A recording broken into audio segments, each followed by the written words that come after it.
Bottom of the duck ಏನ್ ಬಂದಿದೆ, king of cup ಬಂದಿದೆ. ನಮ್ಮ ಲವ್ ಲೈಫ್ ವಿಚಾರದಲ್ಲಿ ಬ್ಯಾಲೆನ್ಸ್ ಅನ್ನ ಮಾಡಬೇಕು ಅನ್ನುವಂತಹ ಆಲೋಚನೆಯಲ್ಲಿರುವಂತಹದ್ದು ನಿಮ್ಗೆ ರೆಪ್ರೆಸೆಂಟ್ ಆಗ್ತಾ ಇದೆ. ಎಮೋಷನಲ್ ಆಗಿ ನೀವು ತುಂಬಾ ಯೋಚನೆಯನ್ನ ಮಾಡ್ತಾ ಇರುವಂತಹದ್ದು, ಒಂದು ಬ್ಯಾಲೆನ್ಸ್ ಇರಬೇಕು, ಒಂದು ರೀತಿಯ ಸ್ಟೇಬಲ್ ಆಗಿರ್ಬೇಕು ನನ್ನ ಲವ್ ಲೈಫು ಅನ್ನುವಂತಹ ಆಲೋಚನೆಯನ್ನ ಮಾಡ್ತಾ ಇರುವಂತಹದ್ದು ರೆಪ್ರೆಸೆಂಟ್ ಆಗ್ತಾ ಇದೆ. ರೀಡಿಂಗ್ ಅನ್ನ ಶುರು ಮಾಡೋಣವಾ? ಓಕೆ. ಇನ್ ಪಾಸ್ಟ್ ಅಲ್ಲಿ ನಾನು ಇವಾಗ ರೀಡಿಂಗ್ ಅನ್ನ ತಗೋತಾ ಇರೋದು ಯಾವ್ದು ಗೊತ್ತಾ? ಸೊ ಪಾಸ್ಟ್ ನ ಬಗ್ಗೆ ಮತ್ತೆ ನಿಮ್ಮ ಲವ್ ಲೈಫಿನ ಪಾಸ್ಟ್ ನ ಬಗ್ಗೆ, ಅಟ್ ಪ್ರೆಸೆಂಟಿನ ಬಗ್ಗೆ, ಹಾಗೇನೆ ಇಮಿಡಿಯೇಟ್ ಫ್ಯೂಚರಿನ ಬಗ್ಗೆ ನಾನು ರೀಡಿಂಗ್ ಅನ್ನ ತಗೋತಾ ಇರೋದು. ಓಕೆನಾ? So bottom of the duck ಅಲ್ಲಿ ಏನಿತ್ತು? So bottom of the duck ನಿಮ್ಗೆ ಏನ್ ಬಂದಿತ್ತು?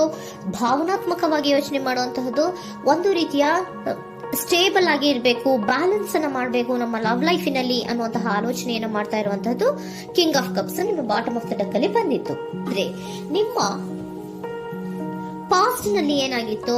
ಸೊ ನೀವು ಬಹಳಷ್ಟು ಯೋಚನೆ ಮಾಡಿನೇ, ನಿಮ್ಮ ಅಂತರಾತ್ಮದ ಮಾತನ್ನ ಕೇಳಿಯೇ ನೀವು ಬಹಳಷ್ಟು ಯೋಚನೆಯನ್ನ ಮಾಡಿ ನೀವು ಕೆಲವೊಂದು ಪ್ರಪೋಸಲ್ ಗಳನ್ನ ಮಾಡಿರೋ, ನಿಮ್ಮ ಲವ್ ಲೈಫಿನ ವಿಚಾರದಲ್ಲಿ ಕೆಲವೊಂದು ಪ್ರಪೋಸಲ್ ಗಳನ್ನ ಮಾಡಿರುವಂತಹದ್ದು ಅಥವಾ ಪ್ರಪೋಸಲ್ ಗಳನ್ನ ನೀವು ಸ್ವೀಕರಿಸಿರುವಂತಹದ್ದು. ಓಕೆನಾ? ಸೊ ಎಮೋಷನಲ್ ಆಗಿ ಏನಾಗಿತ್ತು? ನೀವಿಬ್ರು ಸಮಾಧಾನವಾಗಿ ಇದ್ರಿ, ಸಾಮರಸ್ಯದಿಂದ ಇರ್ತಿತ್ತು, ಮತ್ತೆ ಲವ್ ಲೈಫಿನ ವಿಚಾರದಲ್ಲಿ ಒಂದು ಫುಲ್ಫಿಲ್ಮೆಂಟ್ ಇರ್ತಿತ್ತು. ಹೌದಾ? ನಿಮ್ಮ ಪಾಸ್ಟ್ ನಲ್ಲಿ ಬಹಳಷ್ಟು ಯೋಚನೆ ಮಾಡಿಯೇ ಕೆಲವೊಂದು ಫುಲ್ಫಿಲ್ಮೆಂಟ್ ಗಳು ಇರುತ್ತೆ ಅನ್ನುವಂತಹ ಆಲೋಚನೆಯನ್ನು ಮಾಡಿಯೇ ನೀವು ಕೆಲವೊಂದು ಪ್ರಪೋಸಲ್ ಗಳನ್ನ ಮಾಡಿರುವಂತಹದ್ದು ಅಥವಾ ಪ್ರಪೋಸಲ್ ಗಳನ್ನ ನೀವು ಸ್ವೀಕರಿಸಿರುವಂತಹದ್ದು ನಿಮ್ಮ ಲವ್ ಲೈಫಿನ ವಿಚಾರದಲ್ಲಿ ರೆಪ್ರೆಸೆಂಟ್ ಆಗ್ತಾ ಇದೆ. ಆದ್ರೆ ಅಟ್ ದ ಪ್ರೆಸೆಂಟ್ ನಲ್ಲಿ ಏನಾಗ್ತಾ ಇದೆ? ಅಟ್ ದ ಪ್ರೆಸೆಂಟ್ ನಲ್ಲಿ ನೀವ್ ಯಾಕೋ ಆಲೋಚನೆಯನ್ನ ಮಾಡ್ತಾ ಇರುವಂತಹದ್ದು ರೆಪ್ರೆಸೆಂಟ್ ಆಗ್ತಾ ಇದೆ ನಿಮ್ಮ ಲವ್ ಲೈಫಿನ ವಿಚಾರವಾಗಿ. ನೋಡಿ, 7 ಆಫ್ ಪೆಂಟಿಕಲ್ಸ್ ಬಂದಿದೆ. ಸೊ 7 ಆಫ್ ಪೆಂಟಿಕಲ್ಸ್ ಏನನ್ನ ರೆಪ್ರೆಸೆಂಟ್ ಮಾಡುತ್ತೆ? ಪೀರಿಯಡ್ ಆಫ್ ಕಾಂಟೆಂಪ್ಲೇಷನ್, ಏನೋ ಒಂದು ಯೋಚನೆಯನ್ನ ಮಾಡ್ತಾ ಇರುವಂತಹದ್ದು ನಿಮಗೆ ರೆಪ್ರೆಸೆಂಟ್ ಆಗ್ತಾ ಇದೆ. ಯಾಕೋ ನನ್ನ ಲವ್ ಲೈಫಿನಲ್ಲಿ ಮುಂದೆ ಮುಂದೆ ಹೋಗ್ತಾ ಇಲ್ವಲ್ಲ, ಏನಿದು ಇಷ್ಟು ಸ್ಲೋ ಪ್ರೋಗ್ರೆಸ್ ಅಲ್ಲ ಅನ್ನುವಂತಹ ಆಲೋಚನೆಯನ್ನ ನೀವು ಮಾಡ್ತಾ ಇರುವಂತಹದ್ದು ರೆಪ್ರೆಸೆಂಟ್ ಆಗ್ತಾ ಇದೆ. ಲಾಂಗ್ ಟರ್ಮಿನ ವ್ಯೂಸಿನ ಬಗ್ಗೆ ನೀವು ಹೆಚ್ಚು ಗಮನವನ್ನ ಕೊಡ್ತಾ ಇದ್ದೀರಾ.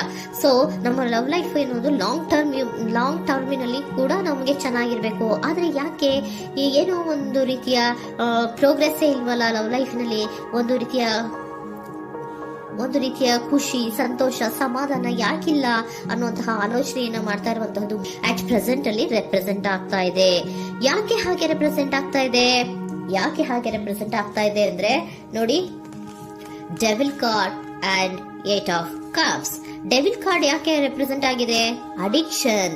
ನೀವು ಅವ್ರನ್ನ ತುಂಬಾ ಅಡಿಕ್ಟ್ ಆಗ್ಬಿಟ್ಟಿದ್ದೀರಾ, ಅಂದ್ರೆ ಅವ್ರನ್ನ ತುಂಬಾ ಹಚ್ಕೊಂಡ್ಬಿಟ್ಟಿದ್ದೀರಾ, ನಿಮಗೆ ಅವ್ರನ್ನ ಬಿಟ್ಟಿರಕ್ ಆಗೋದಿಲ್ಲ. ಸೊ ನೀವು ಅವ್ರಿಗೆ ಅವಲಂಬನೆ ಆಗಿರುವಂತಹದ್ದು, ನಿಮ್ಮ ಲವ್ ಲೈಫಿನ ವಿಚಾರದಲ್ಲಿ ನಿಮ್ಮ ಪರ್ಸನ್ಗೆ ನೀವು ತುಂಬಾ ಅಡಿಕ್ಟ್ ಆಗಿರುವಂತಹದ್ದು, ತುಂಬಾ ಪ್ರೀತಿಸುವಂತಹದ್ದು, ಒಂದು ನಿಮಿಷನೂ ಕೂಡ ಬಿಟ್ಟಿರೋದಿಲ್ವೇನೋ ಅನ್ನುವಂತಹ ರೀತಿಯಲ್ಲಿ ನೀವು ತುಂಬಾ ಅಡಿಕ್ಟ್ ಆಗಿರುವಂತಹದ್ದು ರೆಪ್ರೆಸೆಂಟ್ ಆಗ್ತಾ ಇದೆ. ಸೊ ಆ ಕಾರಣವಾಗಿಯೇ ನೀವು ಯೋಚನೆಯನ್ನ ಮಾಡ್ತಾ ಇದ್ದೀರಾ.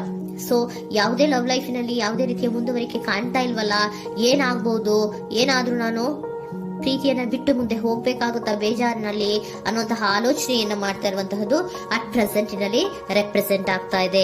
ಯಾಕಂದ್ರೆ ಯಾವುದೇ ರೀತಿಯ ಮುಂದುವರಿಕೆಗಳು ಇಲ್ಲ. ಸೊ ನಿಮ್ಮಲ್ಲಿ ಏನಿದೆ? ಕೆಲವೊಂದು ರೀತಿಯ ಸ್ಟಾಗ್ನೇಷನ್ ಅಲ್ಲಿ ಇದೆ, ಅಸಮಾಧಾನಗಳಿದೆ, ಭಿನ್ನಾಭಿಪ್ರಾಯಗಳಿದೆ, ಯಾವುದೇ ರೀತಿಯ ಲವ್ ಲೈಫ್ ನಲ್ಲಿ ಒಂದು ರೀತಿಯ ಖುಷಿ ಅನ್ನೋದು ಅಟ್ ಪ್ರೆಸೆಂಟ್ ಅಲ್ಲಿ ನಿಮ್ಗೆ ಕಾಣ್ತಾ ಇಲ್ಲ. ಆದ್ರೆ ಯೋಚನೆ ಅಂತೂ ಮಾಡ್ತಾ ಇದ್ದೀರಾ. ಅಡಿಕ್ಷನ್ಸ್ ಇದೆ ಅಲ್ವಾ? So devil card represented by addictions ಅನ್ನ ರೆಪ್ರೆಸೆಂಟ್ ಮಾಡೋದ್ರಿಂದ ಅಟ್ ಪ್ರೆಸೆಂಟಿನಲ್ಲಿ ನೀವ್ ಯಾಕೋ ಲವ್ ಲೈಫಿನ ವಿಚಾರದಲ್ಲಿ ಸಮಾಧಾನದಿಂದ ಇರುವಂತಹದ್ದೇನು ರೆಪ್ರೆಸೆಂಟ್ ಆಗ್ತಾ ಇಲ್ಲ. ಸೊ ಏನಾಗುತ್ತೋ, ಇದು ಹಿಂಗೆ ಆಗ್ತಾ ಇದ್ರೆ ಏನಾಗುತ್ತೋ, ಇದೇನ್ ವಿತ್ಡ್ರಾ ಆಗ್ಬಿಡುತ್ತಾ, ನನ್ನನ್ನು ಬಿಟ್ಕೊಡ್ತಾರ ಅನ್ನುವಂತಹ ಆಲೋಚನೆಯನ್ನ ಕೂಡ ಕೆಲವೊಬ್ರು ಮಾಡ್ತಾ ಇರುವಂತಹದ್ದು ರೆಪ್ರೆಸೆಂಟ್ ಆಗ್ತಾ ಇದೆ. Next, in the near future ಅಲ್ಲಿ ಏನು? ಇನ್ ದ ನಿಯರ್ ಫ್ಯೂಚರ್ ಅಲ್ಲಿ ಅಥವಾ ಇಮಿಡಿಯೇಟ್ ಫ್ಯೂಚರ್, ಇದು 1 ಮಂತಿನ ರೀಡಿಂಗ್ ಅಷ್ಟೇ, ಇನ್ನು ಲೈಫ್ ಲಾಂಗ್ ಇನ ರೀಡಿಂಗ್ ಅಲ್ಲ. ಓಕೆನಾ? ಜಸ್ಟ್ 1 ಮಂತಿನ ರೀಡಿಂಗ್ ಅಷ್ಟೇ. ನೆಕ್ಸ್ಟ್ ಬಂದಿರುವಂತಹದ್ದು ಯಾವುದು? 8 ಆಫ್ ಪೆಂಟಿಕಲ್ಸ್ ಬಂದಿದೆ. ಸೊ 8 ಆಫ್ ಪೆಂಟಿಕಲ್ಸ್ ಏನ್ ಮಾಡ್ಬೇಕಿತ್ತು? ನೀವು ಈ ಅಡಿಕ್ಷನ್ಸ್ ಅನ್ನ ಬಿಟ್ಟು, ಯೋಚನೆಯನ್ನ ಬಿಟ್ಟು, ಏನಕ್ಕೆ ಅಸಮಾಧಾನ ಆಗ್ತಾ ಇದೆ ಅನ್ನೋದನ್ನೆಲ್ಲ ಬಿಟ್ಬಿಟ್ಟು ನೀವು ಫೋಕಸ್ ಅನ್ನ ಮಾಡುವಂತಹದ್ದು ರೆಪ್ರೆಸೆಂಟ್ ಆಗ್ತಾ ಇದೆ. ಸೊ ಏನ್ ಫೋಕಸ್ ಮಾಡುವಂತಹದ್ದು? ಏನಾಗಿದೆ ನನ್ನ ಲವ್ ಲೈಫಿನ ವಿಚಾರದಲ್ಲಿ? ಎಲ್ಲ ಚೆನ್ನಾಗೇ ಇತ್ತಲ್ಲ ನೋಡಿ, ಪಾಸ್ಟ್ನಲ್ಲಿ ನಿಮಗೆ ಚೆನ್ನಾಗೇ ಇತ್ತಲ್ಲ, ಯೋಚನೆ ಮಾಡಿನೇ ತಾನೇ ನೀವು ಲವ್ ಲೈಫಿನಲ್ಲಿ ಪ್ರಪೋಸಲ್ಗಳನ್ನ ಸ್ವೀಕರಿಸಿದ್ದು, ಮತ್ತೆ ಅಲ್ಲಿ ಫುಲ್ಫಿಲ್ಮೆಂಟ್ ಇರುತ್ತೆ ಅಂತ ತಾನೇ ನೀವು ಸಮಾಧಾನವಾಗಿ ಪ್ರಪೋಸಲ್ಗಳನ್ನ ಸ್ವೀಕಾರ ಮಾಡಿದ್ದು. ಆದ್ರೆ ಪ್ರೆಸೆಂಟಿನಲ್ಲಿ ಕೆಲವೊಂದು ರೀತಿಯ ಭಿನ್ನಾಭಿಪ್ರಾಯಗಳು, ಕೆಲವೊಂದು ರೀತಿಯ ಅಡಿಕ್ಷನ್ಗಳು, ಕೆಲವೊಂದು ರೀತಿಯ ಯೋಚನೆಯನ್ನು ಮಾಡ್ತಾ ಇರುವಂತಹದ್ದು ರೆಪ್ರೆಸೆಂಟ್ ಆಗ್ತಾ ಇದೆ. ಅಟ್ ಪ್ರೆಸೆಂಟಿನಲ್ಲಿ ನೀವೇನು ಸಮಾಧಾನವಾಗಿ ಲವ್ ಲೈಫಿನಲ್ಲಿ ಇಲ್ಲದೆ ಇರುವಂತಹದ್ದು ರೆಪ್ರೆಸೆಂಟ್ ಆಗ್ತಾ ಇದೆ. ಆದ್ರೆ ಇಮಿಡಿಯೇಟ್ ಫ್ಯೂಚರಿನಲ್ಲಿ ಏನಾಗ್ತಾ ಇದೆ, 8 ಆಫ್ ಪೆಂಟಿಕಲ್ಸ್ ಬಂದಿದೆ. ಸೊ 8 ಆಫ್ ಪೆಂಟಿಕಲ್ಸ್ ಏನನ್ನ ರೆಪ್ರೆಸೆಂಟ್ ಮಾಡುತ್ತೆ? ಓಕೆ, ನೀವೇನ್ ಮಾಡ್ತಾ ಇದ್ದೀರಾ, ಬಹಳಷ್ಟು ಫೋಕಸ್ ಅನ್ನ ನಿಮ್ಮ ಲವ್ ಲೈಫಿನ ವಿಚಾರದಲ್ಲಿ ಮಾಡ್ತಾ ಇರುವಂತಹದ್ದು.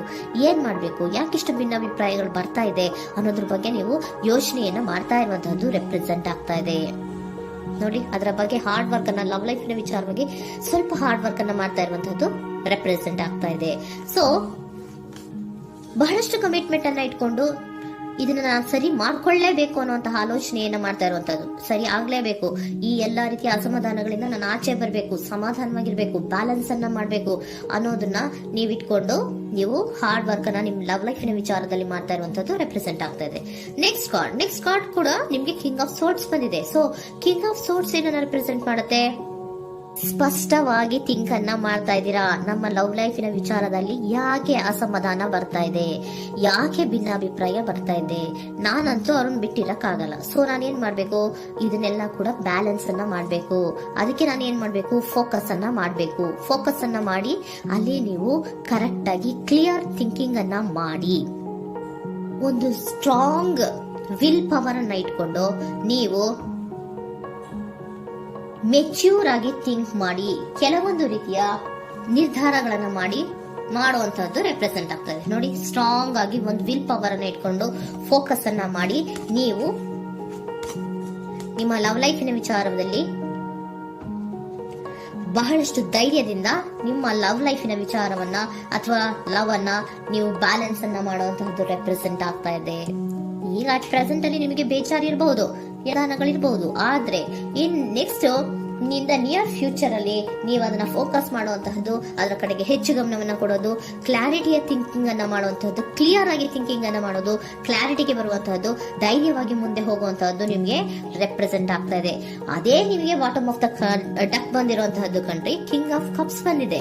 ಸೊ ಕಿಂಗ್ ಆಫ್ ಕಪ್ಸ್ ಏನು, ನೀವು ಭಾವನಾತ್ಮಕವಾಗಿ ಯೋಚನೆ ಮಾಡ್ತಿದ್ದೀರಾ, ನಿಮ್ಮ ಲವ್ ಲೈಫಿನ ವಿಚಾರದಲ್ಲಿ ಒಂದು ಬ್ಯಾಲೆನ್ಸ್ ಅನ್ನ ಮಾಡಬೇಕು ಅನ್ನುವಂತಹ ಆಲೋಚನೆಯನ್ನ ಮಾಡ್ತಾ ಇರುವಂತಹದ್ದು. ಓಕೆನಾ? ಹಾಗಿದ್ರೆ ಏಂಜಲ್ ಗೈಡೆನ್ಸ್ ನಿಮ್ಗೆ ಏನ್ ಕೊಡ್ತಾರೆ ಅನ್ನೋದನ್ನ ನೋಡೋಣವಾ? Okay, be assertive, very good, trust. ನೋಡಿ, ದೃಢವಾಗಿ ಇರಿ, ಏನೂ ಆಗಿಲ್ಲ. ನೀವು ಅಷ್ಟೊಂದು ಯೋಚನೆಯನ್ನ ಮಾಡುವಂತಹದ್ದೇನೂ ಆಗಿಲ್ಲ. ಕೆಲವೊಂದು ರೀತಿಯ ವೇರಿಯೇಷನ್ಗಳಾಗಿರುತ್ತೆ.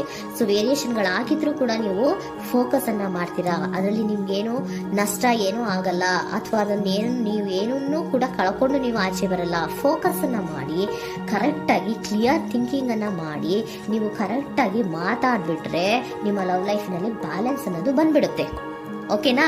ಬಿ ಅಸರ್ಟಿವ್, ದೃಢವಾಗಿರಿ, ಧೈರ್ಯವಾಗಿರಿ, ಟ್ರಸ್ಟ್, ನಂಬಿಕೆಯಿಂದ ಇರಿ, ಏನೂ ಆಗಲ್ಲ.